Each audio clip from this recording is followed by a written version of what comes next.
Assalamualaikum warahmatullahi wabarakatuh. Selamat pagi, siang, sore, malam kepada Bapak Sulis dan teman-teman yang menyaksikan paparan ini.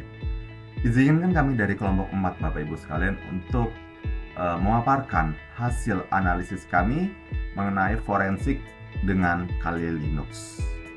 Kenapa sih Kali Linux ini sangat cocok untuk IT profesional, terutama di forensik profesional? Sebelum itu Bapak Ibu sekalian, izinkan kami untuk memperkenalkan diri terlebih dahulu. Saya Tata Aditya Pamungkas, ada rekan saya Putri Elizabeth, Nur Rohman, dan Aska Fasya. Apa itu Kali Linux, Bapak Ibu sekalian? Kali Linux adalah distribusi Linux berbasis Debian yang dirancang khusus untuk audit keamanan, penetration testing, dan forensik digital. Kali Linux juga dilengkapi dengan lebih dari 600 tool keamanan yang sudah terinstall atau nggak pre-install, jadi tinggal install aja, untuk membantu pekerjaan auditor, keamanan, dan investigator digital. Meskipun sering disalahartikan hanya sebagai alat hacking, Kali Linux sebenarnya adalah standar industri yang investigasinya insiden dan forensik digital karena kelengkapan alatnya. Tapi, bukankah kalau gitu OS lain juga bisa? Setidaknya ada fitur kunci dalam forensik digital, yaitu misalkan masalah OS biasa, ini khusus untuk forensik digital aja ya, nggak seperti penetration testing dan sebagainya. Kenapa ini cocok untuk forensik digital? Karena biasanya OS biasa itu dia melakukan mounting saat flash dicolok yang bisa aja mengubah metadata atau last access time, dan itu adalah mimpi buruk dari seorang forensik digital. Kenapa? Karena kita sama sekali nggak boleh mengubah bukti yang ada di lapangan. Ya, kalau mau nggak gitu, kalau mau tetap pakai OS biasa, ya kita harus pakai root broker. Tapi itu sama sekali nggak praktis. Sementara dari solusi Kali itu memiliki mode forensik yang menonaktifkan fitur auto mount. Fungsinya ya seperti white broker, untuk menjaga kemurnian barang bukti agar tidak ada satu bit pun yang berubah. Itulah kenapa Kali Linux itu cocok banget untuk seorang forensik digital. Ya ini tadi ya, forensic mode itu membuat tidak ada satu bit pun, jadi barang bukti yang kita dapat itu tidak berubah, dan itu membuat barang bukti tetap absah atau tetap sah di mata hukum nanti. Nah, oke, kita sekarang masuk studi case. Jadi biar tambah ngerti ya teman-teman sekalian ya. Misalkan ada seorang kurir yang dia itu sindikat ilegal tertangkap. Barang buktinya berupa satu flash disk yang disita. Tapi flash disk ini ditemukan dalam keadaan diformat atau kosong. Ada data, nah dugaan di intelijen adalah foto ini pasti ada. Nggak mungkin dong sebuah flash disk kosong dan ada di lokasi kejadian tapi kosong. Untuk apa? Jadi dugaan intelijen adalah ada foto atau sesuatu yang dihapus untuk menghilangkan jejak. Foto tersebut mengandung pesan rahasia yang disembunyikan stekanografi.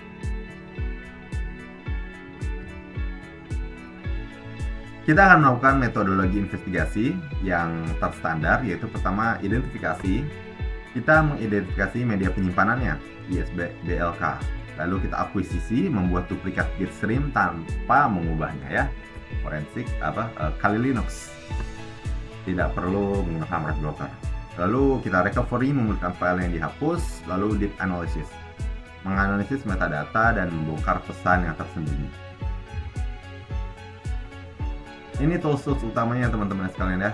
Ada ISBLK untuk identifikasi device path, ada DC3DD untuk improving dari DD, untuk imaging dengan verifikasi hash yang otomatis. Ada Foremost, carving basis ide, footer, nanti ini intinya untuk recovery data.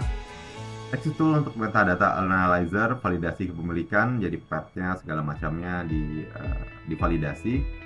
Lalu steganography tool ekstraksi itu untuk misalnya misalkan ada yang di hash atau di steganography, nanti dia akan mengekstraknya menjadi bahasa yang lebih mudah dimengerti. Oke, bagaimana cara Kali Linux bekerja? Forensik digital. Seorang forensik digital profesional mengerjakan dengan Kali Linux kira-kira seperti ini. Kemudian, saya akan menjelaskan tentang tools command list block device yang dijalankan pada sistem Kali Linux yang berjalan di mesin VirtualBox. Dan pada saat ini kita sudah login, saya sudah login di dalam Kali Linux yang ada di VirtualBox. Dan kita klik terminal emulator dan tekan list block. Perintah ini digunakan untuk menampilkan perangkat penyimpanan atau block device yang terdeteksi oleh sistem. Output perintah dengan 7 kolom seperti ini yang adalah nama perangkat, major minor yang menunjukkan nomor perangkat mayor dan minor, ada RM, kolom ini menunjukkan apakah perangkat dapat dilepas atau tidak. Ada size, kolom yang memberikan informasi tentang ukuran perangkat, ada RO yang menunjukkan apakah perangkat bersifat hanya baca. Dalam hal ini, semua perangkat memiliki RO sama dengan 0 yang menunjukkan bahwa perangkat tersebut tidak hanya baca. Lalu ada type, kolom ini menunjukkan perangkat blok adalah disk atau partisi di dalam disk. Dan yang terakhir adalah mount point, kolom ini menunjukkan titik pemasangan tempat perangkat dipasang. Terlihat perangkat SDR dengan ukuran 25,4 GB yang merupakan hard disk virtual utama. Di dalamnya terdapat beberapa partisi yaitu SDA1, SDA2, dan SDA5. SDA1 yang terpasang pada direktori root, yang berarti partisi ini digunakan sebagai sistem utama. Kemudian SDA5 yang berfungsi sebagai partisi swap yang digunakan sebagai memori virtual tambahan oleh sistem. Selanjutnya terdapat perangkat SDB dengan ukuran 14,5 GB. Perangkat ini bersifat removable, yang biasanya merupakan flash disk atau media penyimpanan tambahan. Partisi SDB1 merupakan satu-satunya partisi pada perangkat tersebut. Selain itu terdapat perangkat SR0 yang bertipe ROM, yaitu optical drive virtual yang biasanya digunakan untuk file ISO dan bersifat read only. Dalam konteks forensik digital, informasi dari perintah list block ini sangat penting untuk tahap identifikasi awal media penyimpanan, agar investigator mengetahui perangkat mana yang akan dianalisis tanpa mengubah data yang ada. Lalu selanjutnya, saya akan menampilkan perintah list block min f. Perintah ini digunakan untuk menampilkan informasi sistem file dari setiap perangkat penyimpanan yang terdeteksi oleh sistem. Dengan menggunakan list block minf, kita bisa melihat informasi tambahan seperti name, fs type yang berarti file sistem yang digunakan, tipenya seperti ext4, ntfs atau swap.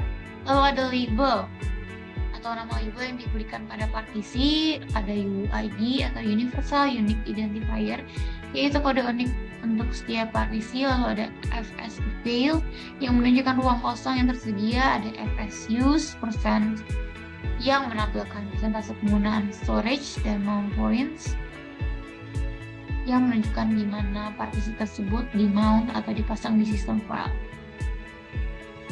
Sekarang mari kita lihat output ini secara detail. Yang pertama, kita punya perangkat bernama SDA dengan kapasitas total 8,3 GB. Perangkat ini adalah hard disk atau SSD utama di sistem ini. Di dalam SDA terdapat beberapa partisi seperti SDA1 yang merupakan partisi pertama dengan file system ext4 yang merupakan file system standar untuk Linux. Partisi ini berukuran 1 GB dan memiliki UID atau identifier unik yang terlihat jelas berkat opsi sblock minf tadi. Kemudian ada SDA2 yang merupakan partisi extended. Partisi extended ini berfungsi sebagai wadah atau kontainer untuk partisi logical lainnya. Dan yang terakhir ada SDA5, yaitu partisi swap berukuran 1 GB. Swap ini berfungsi sebagai memori virtual ketika RAM kita penuh. Di kolom fs type terlihat jelas bertuliskan swap, dan bahkan ada keterangan swap yang menunjukkan ini adalah partisi swap. Selanjutnya kita punya perangkat STB yang merupakan hard disk atau SSD kedua. Di dalamnya terdapat partisi STB1 dengan file system NTFS yang merupakan file system khas Windows. Berkat opsi LS block min F tadi, kita bisa melihat partisi ini diberi label bahan dan memiliki UID sekian. Ini sangat membantu untuk identifikasi, terutama jika kita ingin melakukan mounting manual atau konfigurasi di file lainnya. Yang terakhir adalah SR0 yang merupakan optical drive atau CD or DVD-ROM di komputer ini. Tidak ada informasi file system karena kemungkinan tidak ada disk yang terpasang. Perintah ls block bin F ini sangat berguna dalam berbagai situasi seperti ketika kita ingin melakukan mounting manual partisi saat konfigurasi file, atau untuk auto mount untuk mengecek file system sebelum melakukan format, atau ketika troubleshooting masalah storage di Linux. Lalu kita ketikkan perintah selanjutnya yaitu ls block min digunakan untuk menampilkan nama perangkat penyimpanan dengan path lengkap, yaitu diawali dengan directory atau dir. Meskipun struktur disk yang ditampilkan sama, opsi ini penting untuk keperluan mounting dan dokumentasi, terutama dalam administrasi sistem dan forensik digital. Untuk melihat perintah ls block yang lebih bervariatif, saya dapat menggunakan perintah ls block min l. Perintah ini menampilkan daftar opsi atau parameter yang tersedia pada ls block dalam, seperti opsi untuk menampilkan informasi file sistem file, menentukan kolom output, maupun menampilkan path lengkap perangkat. Dengan melihat menu bantuan ini, pengguna dapat menyesuaikan perintah list block device sesuai dengan kebutuhan analisis atau administrasi sistem. Untuk tools berikutnya akan dijelaskan oleh teman saya. Terima kasih. Hai, saya Nur Rahman. Di sini saya akan melanjutkan demonstrasi dari rekan saya, Putri Elizabeth. Di sini saya akan menggunakan beberapa tool dari Kali Linux untuk melakukan forensik IT, yaitu DC3DD untuk akuisisi data, kemudian Firemos untuk pemulihan data, Exif Tool untuk analisis metadata, dan StackHide untuk analisis steganografi. Pertama-tama kita melakukan pengamanan bukti dulu. Ini barang buktinya berupa flash disk. Untuk mengamankan, pertama di Kali Linux kita buat terminal emulator, dan kita ketik sudo umum, kemudian path dari flash disknya. Kenapa perlu diamanin? Ini tuh buat sterilisasi. Jadi kita melakukan unmount atau melepas kaitan sistem, tujuannya agar sistem operasi itu nggak menyentuh atau mengubah metadata seperti tanggal akses terakhir pada flash disk yang bisa merusak validitas barang bukti di pengadilan. Kita klik enter, klik password. Nah, sekarang sudah mounted, unmount. Setelah melakukan pengamanan bukti, kita lanjut ke menerapkan atau menggunakan tool-tool yang saya sebelumnya sebutkan. Sebelum kita gunakan, pertama harus kita install terlebih dahulu dengan menulis perintah sudo apt install. Nah, seperti ini. Pertama kita install DC3DD, Firemos, Exif Tool, dan StackHide. Kemudian enter. Ini sebelumnya saya sudah coba-coba, di sini sudah terinstall jadinya. Kalau udah diinstal, kita langsung lanjut akuisisi data.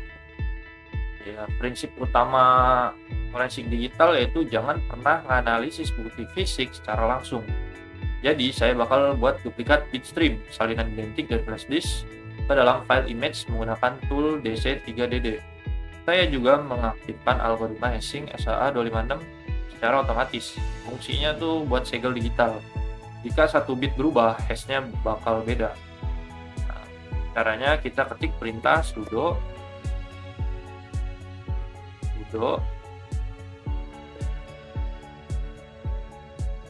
dc 3dd if, di sini if untuk inputnya di sini menggunakan sdc of kasus image of itu outputnya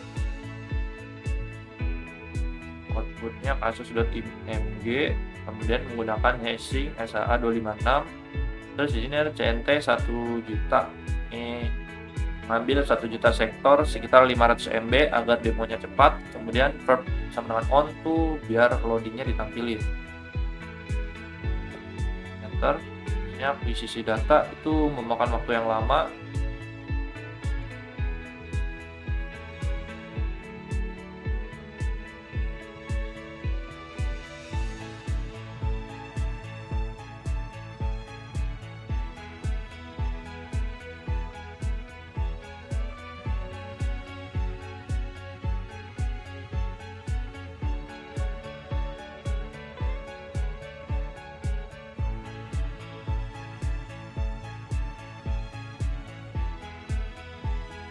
Oke, image kasus.img sudah berhasil dibuat dan terverifikasi hashnya.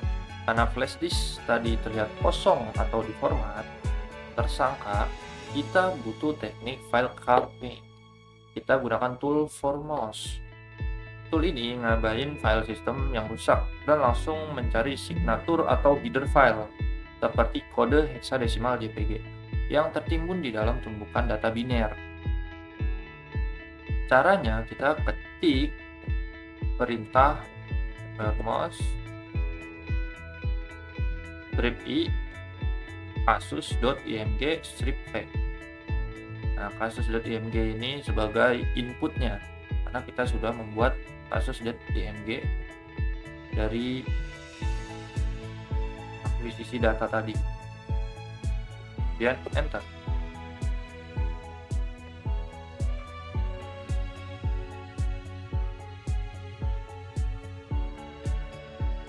Oke, di sini hasil pemulihan data ada 42 JPG, ada 3 GIF, ada 8 zip, ada 1 exe, ada 121 PNG, dan 2 PDF hasilnya.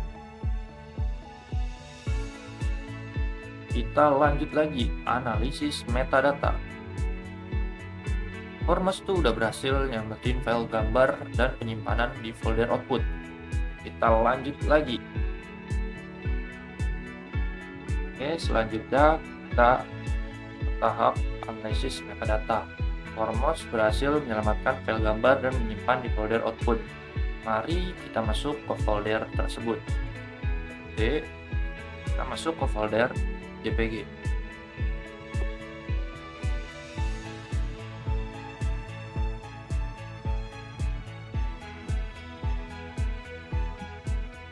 Kita sudah masuk di output JPG, kita langsung lihat isinya. Oke, di sini ada banyak file dengan format JPG. Tapi di sini informasinya kurang lengkap. Nah, kita ketik exif tool bintang.jpg. Ini bakal ada informasi detail mengenai gambar-gambar tersebut. Dan kita lanjut ke tahap analisis steganografi. Mana ini tahap terakhir dan paling krusial. Berdasarkan intelijen, tersangka dicurigai menggunakan teknik steganografi, yaitu menyembunyikan pesan rahasia di dalam pixel gambar agar tidak terdeteksi mata manusia. Kita akan coba ekstrak data tersebut menggunakan tool StegHide. Di sini sebelumnya di folder JPG ada sebuah file yang aneh. Di sini ada file yang formatnya beda, namanya beda sendiri. Yang lain pakai angka, dia pakai mobil. Kita bakal ngecek apakah ada